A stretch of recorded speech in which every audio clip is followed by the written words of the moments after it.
Have you ever wondered about your own intelligence? Are you stuck with what you were born with? Or can you actually get smarter? It's one of the biggest questions about who we are, and today, we're going to get into the science behind it. Right? We hear about IQ all the time, but what does that number really mean for you? Is it some permanent label that's stamped on you from birth, or is it maybe just a starting point for a much, much longer journey? Let's find out.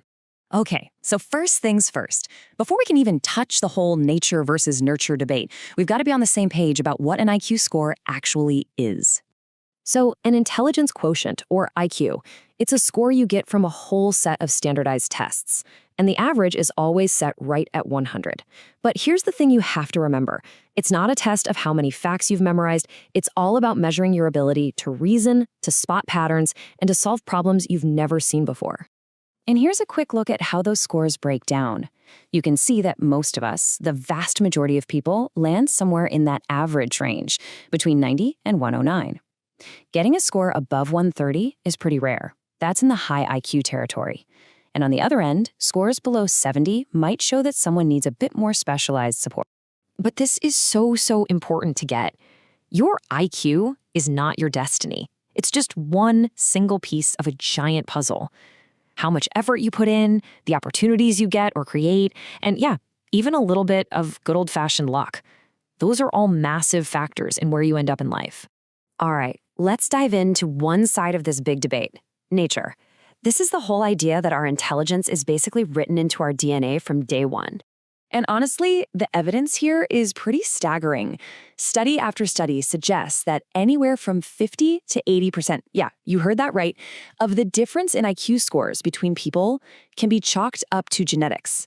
That is a huge number, and it tells us our DNA is a major player. So you might be asking, how in the world did they figure that out?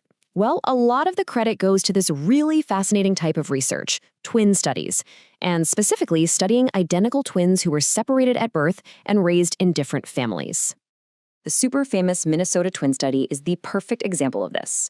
Researchers found identical twins who share the exact same DNA that were adopted by completely different families and grew up in totally different environments. And the result? It was pretty mind-blowing. Their IQ scores were almost as similar as twins who grew up in the same house. This was just this powerful, undeniable signal that our genes have a profound influence on intelligence. But genetics is not the whole story, not by a long shot. So now let's flip the coin and look at the other side, nurture.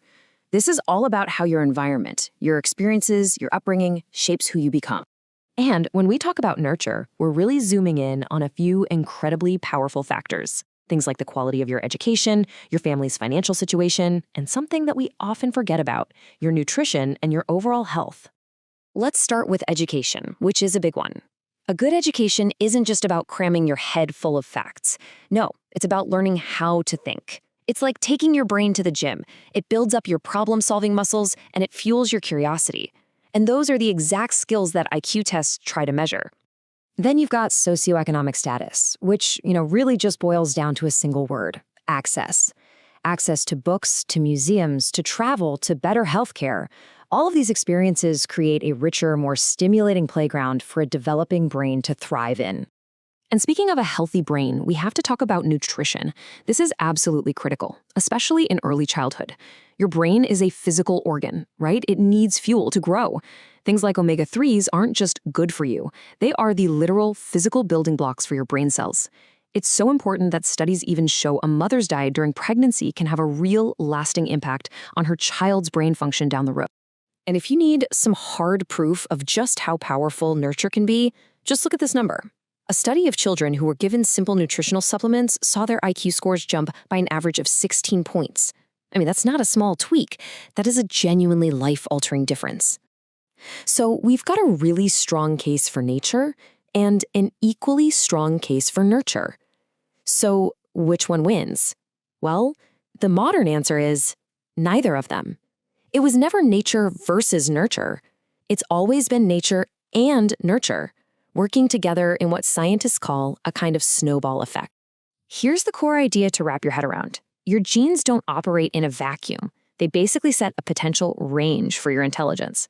Think of it like an architect's blueprint for a house. But it's your environment, your nurture. That's the construction crew that actually builds it. A great environment can help you build to the very top of that blueprint's potential, while a poor one might leave the project half finished. So here's how that snowball starts rolling. Imagine a child is born with a bit of a genetic head start for intelligence. Because they're curious and quick to learn, they often end up in a more stimulating environment, maybe with more books, better nutrition, more encouragement. That great environment then allows the child's genetic potential to be fully realized, which in turn opens up even more doors and opportunities. It becomes this incredible positive feedback loop that just builds and builds over a lifetime. You can think of it as a rich get richer effect, but for intelligence. An advantage in your genes can attract an advantage in your environment. And then those two forces just feed off each other, getting stronger and stronger over time. So what does this all mean? It means your IQ isn't some fixed number that's set in stone. It's a dynamic dance between the genes you were given and the world you live in, which kind of leaves us with one last big question. If this is how our cognitive intelligence works, what does that say about our emotional intelligence? A fascinating thought to leave you with. Thanks for joining me on this one.